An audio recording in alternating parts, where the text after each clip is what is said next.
रवीन्द्रनाथ टैगोर जी की कहानी एक रात।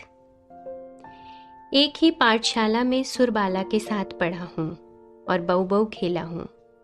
उसके घर जाने पर सुरबाला की माँ मुझे बड़ा प्यार करती और हम दोनों को साथ बिठाकर कहती, वाह कितनी सुंदर जोड़ी है। छोटा था किंतु बात का अभिप्राय प्रायः समझ लेता था। सुरबाला पर अन्य सर्वसाधारण की अपेक्षा मेरा कुछ विशेष अधिकार था। ये धारणा मेरे मन में बद्धमूल हो गई थी।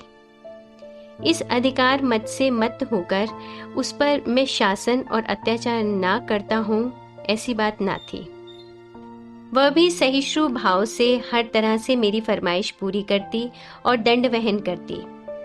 मोहल्ले में उसके रूप की प्रशंसा थी, किंतु बर्बर बालक की दृष्टि में उस सौंदर्य का कोई महत्व नहीं था। मैं तो बस यह जानता था कि सुरबाला ने अपने पिता के घर में मेरा प्रभुत्व स्वीकार करने के लिए ही जन्म लिया है, इसलिए वह विशेष रूप से मेरी अवहेलना की पात्री है। मेरे पिता चौधरी जमींदार के नायब थे। उनकी इच्छा थी मेरे काम करने योग्य होते ही मुझे जमींदारी सरिश्ते का काम सिखाकर कहीं गुमाश्तागिरी दिला दें, किंतु मैं मन ही मन इसका विरोधी था। हमारे मोहल्ले के नील रतन जिस तरह भागकर कलकत्ता में पढ़ना लिखना सीखकर कलेक्टर साहब के नाजिर हो गए थे, उसी तरह मेरे जीवन का लक्ष्य भी अत्युच्च था। कलेक्टर का नाजिर ना बन सका तो जजी अदालत का हेड क्लर्क हो जाऊंगा। मैंने मन ही मन ये निश्चय कर लिया था। मैं हमेशा देखता कि मेरे पिता इन अदालत जीवियों का बहुत सम्मान करते थे। अनेक अवसरों पर मछली तरकारी रुपए पैसे से उनकी पूजा अर्चना करनी पड़ती। ये बात भी मैं बाल्यावस्था से ही जानता था, इसलिए मैंने अदालत के छोटे कर्मचारी यहाँ तक कि हरकारों को भी अपने हृदय में बड़े सम्मान का स्थान दे रखा था। ये हमारे बंगाल के पूज्य देवता थे, 33 कोटि देवताओं के छोटे छोटे नवीन संस्करण। कार्य सिद्धि लाभ के संबंध में स्वयं सिद्धिदाता गणेश की अपेक्षा इन प्रति लोगों में आंतरिक निर्भरता कहीं अधिक थी। अतएव पहले गणेश को जो कुछ प्राप्त होता था वह आजकल इन्हें मिलता था। नील रतन के दृष्टांत से उत्साहित होकर मैं एक दिन विशेष सुविधा पाकर कलकत्ता भाग गया। पहले तो गांव के एक परिचित व्यक्ति के घर ठहरा। उसके बाद पढ़ाई के लिए पिता से भी थोड़ी बहुत सहायता मिलने लग गई। पढ़ना लिखना नियम पूर्वक चलने लगा। इसके अतिरिक्त मैं सभा समितियों में भी योग देता। देश के लिए प्राण विसर्जन करने की तत्काल आवश्यकता है, इस विषय में मुझे कोई संदेह न था, किंतु ये दुस्साध्य कार्य किस प्रकार किया जा सकता है ये मैं नहीं जानता था, ना इसका कोई दृष्टांत ही दिखाई पड़ता था। पर इससे मेरे उत्साह में कोई कमी नहीं आई। हम देहाती थे, कम उम्र में ही प्रौढ़ बुद्धि रखने वाले कलकत्ता वालों की तरह हर चीज का मजाक उड़ाना हमने नहीं सीखा था। इसलिए हम लोग चंदे की किताब लेकर भूखे प्यासे दोपहर की धूप से दर दर भीख मांगते फिरते, किनारे खड़े होकर विज्ञापन बांटते, सभा स्थल में जोकर बेंच कुर्सी लगाते, दलपति के बारे में किसी से कुछ कहने पर कमर बांधकर मारपीट करने पर उतारू हो जाते।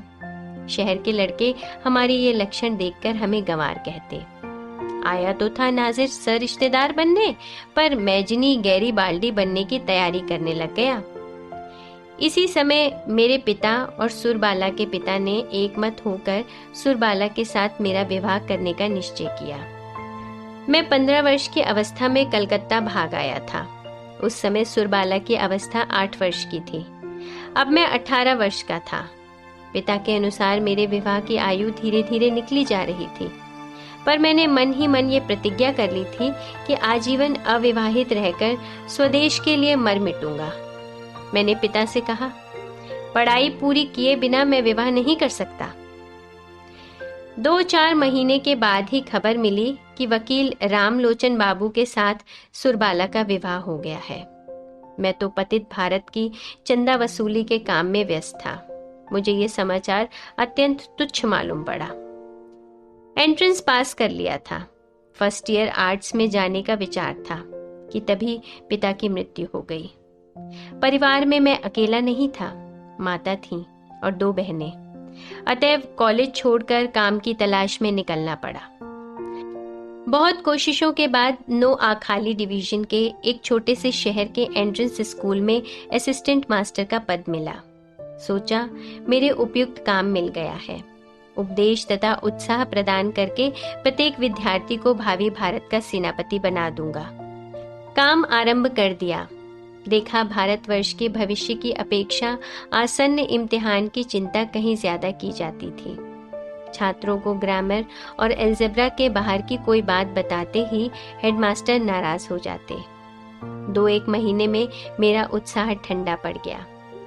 हमारे जैसे प्रतिभाहीन लोग घर में बैठकर तो अनेक प्रकार की कल्पनाएं करते रहते हैं, पर अंत में कर्म क्षेत्र में उतरते ही कंधे पर हल्का बोझ ढोते हुए पीछे से पूंछ मरोड़ी जाने पर भी सिर झुकाए सहिष्णु भाव से प्रतिदिन खेत गोड़ने का काम कर संध्या को भर पेट चारा पाकर ही संतुष्ट रहते हैं। फिर कूद फांद करने का उत्साह नहीं बचता। आग लगने के डर से एक ना एक मास्टर को स्कूल में ही रहना पड़ता। मैं अकेला था, इसलिए ये भार मेरे ही ऊपर आ पड़ा। स्कूल के बड़े आटचाला से सटी हुई एक झोपड़ी में मैं रहता। स्कूल बस्ती से कुछ दूर एक पुष्पकणी के किनारे था। चारों ओर सुपारी, नारियल और मदार के पेड़ तथा स्कूल से लगे आपस में सटे हुए नीम के 2 पुराने विशाल पेड़ छाया देते रहते। अभी तक मैंने एक बात का उल्लेख नहीं किया, न मैंने उसे उस योगी ही समझा। यहाँ के सरकारी वकील रामलोचन राय का घर हमारे स्कूल के पास ही था और उनके साथ उनकी स्त्री मेरी बाल्य सखी सुरबाला थी, ये मैं जानता था। रामलोचन बाबू के साथ मेरा परिचय हुआ। सुरबाला के साथ मेरा बचपन में परिचय था, ये रामलोचन बाबू जानते थे या नहीं मैं नहीं जानता। मैंने भी नया परिचय होने के कारण उस विषय में कुछ कहना उचित न समझा। यही नहीं, सुरबाला किसी समय मेरे जीवन के साथ किस रूप में जुड़ी हुई थी, ये बात मेरे मन में ठीक तरह से उठी ही नहीं। एक दिन छुट्टी के रोज रामलोचन बाबू से भेंट करने उनके घर गया था। याद नहीं किस विषय पर बातचीत हो रही थी, शायद वर्तमान भारतवर्ष दुर्व्यवस्था के संबंध में। ये बात ना थी कि वे उसके लिए विशेष चिंतित या उदास थे, किंतु विषय ऐसा था कि हुक्का पीते पीते उस पर 1-1.5 घंटे तक यूं ही शौकिया दुख प्रकट किया जा सकता था। तभी बगल के कमरे में चूड़ियों की हल्की सी खनखनाहट, साड़ी की सरसराहट और पैरों की भी कुछ आहट सुनाई पड़ी। मैं अच्छी तरह समझ गया कि जंगले की संद से कोई कौतूहलपूर्ण आंखें मुझे देख रही हैं। मुझे तत्काल वे आंखें याद ही आईं। विश्वास, सरलता और बाल सुलभ प्रीति से छलछलाती 2 बड़ी बड़ी आंखें, काली काली पुतलियां, घनी घनी पलकें और स्थिर स्निग्ध दृष्टि। सहसा मेरे हृदय पिंड को मानो किसी ने अपनी कड़ी मुट्ठी में भींच लिया। वेदना से मेरा अंतर झंझना उठा। लौटकर घर आ गया, किंतु वो व्यथा बनी रही।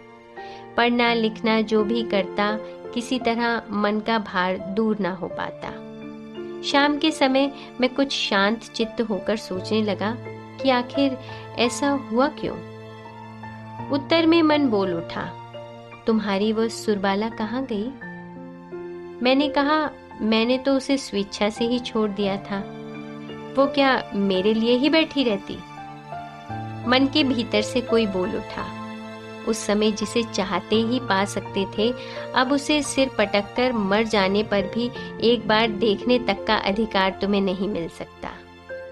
बाल्यावस्था की वह सुरबाला तुम्हारे कितने ही निकट क्यों न रहे, चाहे तुम उसकी चूड़ियों की खनक सुनते रहो, उसके बालों की सुगंध की महक पाते रहो, किंतु तुम्हारे बीच में एक दीवार बराबर बनी रहेगी। मैंने कहा, जाने भी दो, सुरबाला मेरी कौन है? उत्तर मिला, आज सुरबाला तुम्हारी कोई नहीं है, लेकिन सुरबाला तुम्हारी क्या नहीं हो सकती थी? सच बात है, सुरबाला मेरी क्या नहीं हो सकती थी? जो मेरी सबसे अधिक अंतरंग, सबसे निकटवर्तिनी, मेरे जीवन के समस्त सुख दुख की सहभागिनी हो सकती थी, वो अब इतनी दूर, इतनी पराई हो गई है कि आज उसको देखना और बात करना भी अपराध है। उसके विषय में सोचना पाप है। और ये रामलोचन न जाने कहाँ से आ गया। बस 2-1 रटे रटाए मंत्र पढ़कर सुरबाला को पलक मारते ही एक झपटरे में धरती के और सब लोगों से छीन ले गया। रामलोचन के घर की दीवारों में जो सुरबाला थी, वो रामलोचन की भी अपेक्षा मेरी अधिक थी। ये बात मैं किसी भी प्रकार मन से नहीं निकाल पाता था। शायद ये बात असंगत थी, फिर भी अस्वाभाविक नहीं थी। तब से और किसी काम में मन नहीं लग सका। दोपहर के समय क्लास में जब छात्र गुनगुनाते रहते, बाहर सन्नाटा छाया रहता, नीम की निबोलियों की महक होती, तब भीतर कुछ होता। मन कुछ चाहता, मगर उसका रूप साफ ना होता। स्कूल की छुट्टी होने पर अपने बड़े कमरे में अकेले मन ना लगता, लेकिन यदि कोई मिलने चला आए तो भी मन बड़ा अझेल हो जाता। संध्या समय पुष्पकरणी के किनारे सुपारी नारियल के वृक्षों की अर्थहीन मरमर ध्वनि सुनते सुनते सोचता, मनुष्य समाज एक जटिल भ्रमजाल है। ठीक समय पर ठीक काम करना किसी को नहीं सूझता। बाद में अनुपयुक्त समय पर अनुचित वासना लेकर अस्थिर होकर मर जाता है। तुम्हारे जैसा आदमी सुरबाला का पति होकर आजीवन बड़े सुख से रह सकता था। तुम तो होने चले थे गैरीबाल्डी और अंत में हुए एक देहाती स्कूल के असिस्टेंट मास्टर। और रामलोचन राय वकील विवाह करके सरकारी वकील बनकर अच्छा खासा रोजगार करने लगा। जिस दिन दूध में धुएं की बू आती, वह सुरबाला को डांट देता, और जिस दिन उसका मन प्रसन्न रहता, उस दिन सुरबाला के लिए गहने बनवा देता। अपनी मोटी थुलथुली देह पर अचकन डाले वह परम संतुष्ट रहता।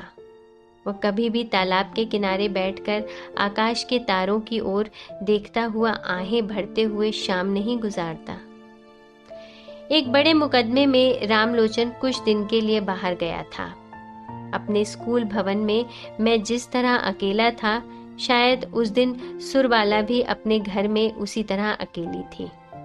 मुझे याद है, उस दिन सोमवार था। सवेरे से ही आकाश में बादल थे। 10 बजे से टप टप बारिश शुरू हो गई थी। आकाश की दशा देखकर हेडमास्टर ने जल्दी छुट्टी कर दी। काले काले मेघ सारे दिन आकाश में घूमते रहे। दूसरे दिन तीसरे पहर से मूसलाधार बारिश शुरू हुई और आंधी चलने लगी। जो जो रात होने लगी, बारिश और आंधी का वेग भी बढ़ने लगा। पहले पुरवैया चल रही थी, फिर उत्तर तथा उत्तर पूर्व की ओर से हवा बहने लगी। उस रात सोने का प्रयत्न करना व्यर्थ था। ख्याल आया, इस दुर्योग के समय सुरबाला घर में अकेली है। हमारा स्कूल भवन उनके घर की अपेक्षा कहीं अधिक मजबूत था। कई बार मन में आया, उसे स्कूल भवन में बुला लाऊं और मैं पुष्पकरणी के किनारे रात बिता लूं, किंतु किसी भी तरह तय नहीं कर पाया। रात 1-1.5 पहर गई होगी कि सहसा बाढ़ आने की आवाज सुनाई पड़ी। समुद्र बड़ा आ रहा था। घर से बाहर निकला, सुरबाला के घर की ओर चला।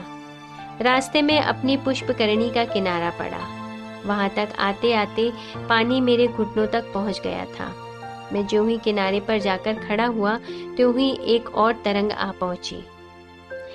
हमारे तालाब के किनारे का एक हिस्सा लगभग 10-11 हाथ ऊंचा था।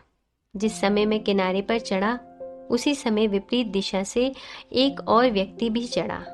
व्यक्ति कौन था, ये सिर से लेकर पैर तक मेरी संपूर्ण अंतरात्मा समझ गई थी, और उसने भी मुझे पहचान लिया था, इसमें मुझे संदेह नहीं। और तो सब कुछ डूबा हुआ था। केवल 5-6 हाथ के उस द्वीप पर हम दोनों प्राणी आकर खड़े हुए थे। प्रलय काल था। आकाश से तारे गायब, धरती के सब प्रदीप बुझे हुए थे। उस समय कोई बात करने में भी हानि नहीं थी। किंतु एक भी शब्द न निकला। दोनों केवल अंधकार की ओर ताकते रहे।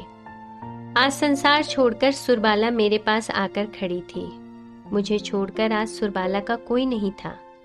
कब से बीते हुए उस शैशव काल में सुरबाला किसी जन्मांतर के बाद किसी प्राचीन रहस्य अंधकार पर उतरती हुई इस सूर्य चंद्र आलोकित जनाकीर्ण पृथ्वी के ऊपर मेरी ही बगल में आकर खड़ी हुई थी।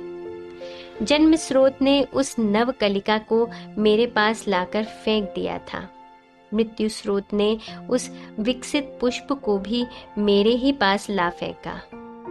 इस समय केवल एक और लहर की जरूरत थी जो सदैव के लिए हमें एक कर देती। वो लहर ना आए। पति पुत्र घर धन जन को लेकर सुरबाला चिरकाल तक सुख से रहे।